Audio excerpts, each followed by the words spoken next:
नमस्कार दोस्तों CH furniture में नई वीडियो के साथ फिर से एक बार स्वागत है दोस्तों। ये दोस्तों हमारे पास 4 ब्लेड थ्रेशर मशीन की आई हुई है।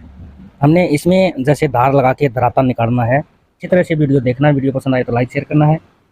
और दोस्तों इस मशीन से हम जैसे हम धार लगाएंगे इस पत्थर से, और दूसरी साइड में हमने जो ब्लेड चढ़ा रखी है मशीन के ऊपर, उससे हम दराता निकाल कर दिखाएंगे दोस्तों। तो सबसे पहले क्या होता है दोस्तों, इसमें आगे से ये टूटी हुई ब्लेड है, इसको सीधा करना पड़ेगा। तो आगे हम वीडियो को शुरुआत करते हैं।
अब दोस्तों हमने सारी ब्लेड में धराता निकाल कर दिखा दिया, अच्छी तरह से बारीक बारीक धराता हमने निकाल दिया।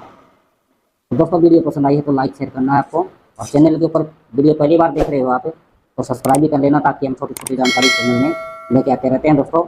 और वीडियो देखने के लिए बहुत ही बहुत धन्यवाद दोस्तों आपका।